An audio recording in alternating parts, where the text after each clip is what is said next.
बहू। जनक पेशे से एक बहुत अच्छी वकील थी, लेकिन कहते हैं ना, बहू कितनी भी बड़ी तोप क्यों ना हो, सास के सामने तो भीगी बिल्ली ही होती है। अरे जनक, क्या बात है? आज रोटी नहीं मिली अभी तक। ये तेरा कोर्ट नहीं है जो आज फैसला ना हुआ तो कल की तारीख मिल जाए। रोटी तो रोज वक्त में चाहिए। हाँ।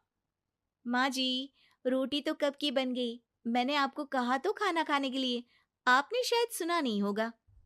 ओहो हो, जज नहीं हूं मैं तेरे कोर्ट की, सास हूं सास। कोई दलील फालतू की मत देना यहाँ। बहुत जानती हूं मैं इन वकीलों को। अपनी बात ऊपर रखने के लिए झूठ बोलने में जरा भी नहीं सोचते। तभी वहां जनक के ससुर आ जाते हैं। अरे भाग्यवान, क्यों बेचारे के काम को कोसती रहती है हमेशा। मैं भी तो था वहां जब ये आई थी तुझे रोटी खाने को बुलाने के लिए।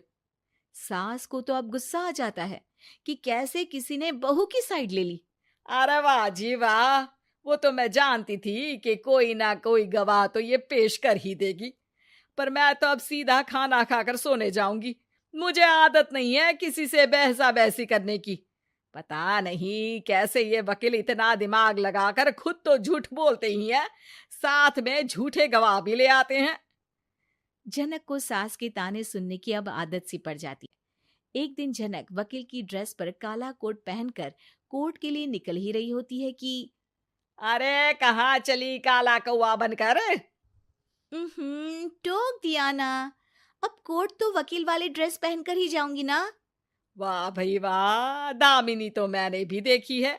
सन्नी पाजी ने ऐसा ही कोट पहना था और कहा था कि तारीख पर तारीख, तारीख पर तारीख।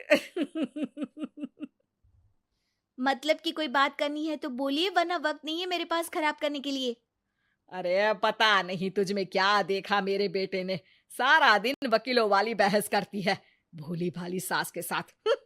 अच्छा सुन, जो इतनी बहस मेरे आगे करती है ना, जरा अपने बॉस से कर ले, जो 1 साल भी ना हुए तेरी शादी को और काले कपड़े पहना दिए। अंदर जा और लाल कोट पहन कर आ, पता तो चले कि नई नवेली शादी हुई है। अरे माँ जी, कोर्ट में मेरा बॉस क्या करेगा? ये तो पूरे देश की ड्रेस है वकीलों के लिए। लेकिन सास तो ठहरी सास। अच्छा, तो कोई जरूरत नहीं है 2-4 साल कोर्ट जाने की। शादी थोड़ी पुरानी हो जाए तब इजाजत दे दूंगी मैं तुझे काले कपड़े पहनने की। अब क्या था, मन मारकर जनक को लाल रंग का कोट पहनकर कोर्ट जाना पड़ता है। उसके जाने के बाद आहा, बड़ी आई पूरे देश की ड्रेस की बात करने वाली। अरे पहना दिया ना लाल कोट।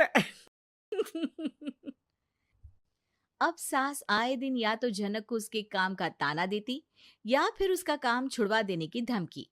तंग आकर एक दिन जनक पति से कहती है, मैं सोच रही हूँ कि कोर्ट जाना बंद ही कर दूं। अरे क्यों यार, इतना अच्छा करियर है, क्यों छोड़ने की सोच रही हो? अरे लाल रंग का कोट पहनकर जाना पड़ता है। हर बात पर सास ताना देती है कि वकील तेज होते हैं, सवाल जवाब करते हैं, झूठी दलीलें देते हैं। अरे तो ठीक है ना, वो जो कहती है अपनी समझ से कहती है, लेकिन तुमको तो पता है ना कि सच्चाई क्या है। जनक को पति की बात से हौसला मिलता है कि तभी घर पर कुछ लोग आ जाते हैं। अरे आइए आइए पंच साहब, कैसे आना हुआ? अरे भाई साहब, सुना है कि आपकी बहू तभी वहां सास आ जाती है। हाँ है तो, लेकिन क्या हुआ? फिर कहीं बहस कराई क्या? अरे हम तो खुद दुखी है उसके व्यवहार से। अरे भाभी जी, आपको तो पूरा मोहल्ला जानता है कि आप कितना बोलती है। फिर हम यहाँ बहू रानी की कोई शिकायत नहीं, बल्कि अपनी परेशानी लेकर आए हैं। ससुर जी खुश हो जाते हैं। हाँ हाँ, मैं भी बहू को बुलाता हूँ। जनक वहां आती है, सबको नमस्ते करके बैठ जाती है। बहू रानी, हमारे गांव में बड़ी मुसीबत आ गई है। अब तो पूरे गांव की जिम्मेदारी मानो तुम्हारे कंधों पर है। अरे ना ना, इससे तो घर की जिम्मेदारी पूरी नहीं होती, ये गांव की जिम्मेदारी क्या लेगी? भाभी जी, आप चुप हो जाओ। यहाँ पढ़े लिखे लोगों की बात हो रही है। आप जाओ, जरा रसोई से सबके लिए चाय लेकर आओ। मैं कॉफी लूंगी। हाँ हाँ, वकील साहिबा के लिए कॉफी। सास सर पैर सब पटक कर वहां से निकल जाती है। बहू, गांव में पानी नहीं आ रहा है। पड़ोसी राज्य ने हमारा पानी रोक रखा है।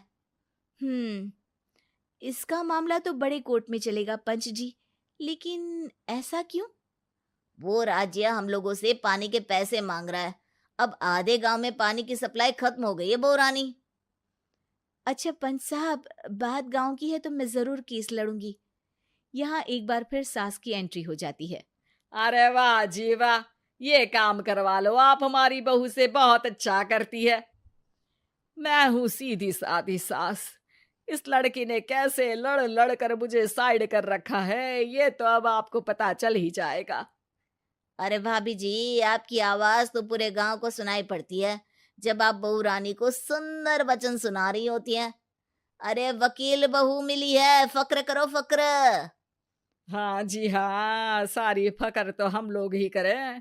खैर, अब जो केस लड़ेगी और पानी गांव में आ जाता है, तो पंच साहब लिख कर देना होगा कि हैंड पाइप में सबसे पहले मेरी बाल्टी और घड़ा भरेगा।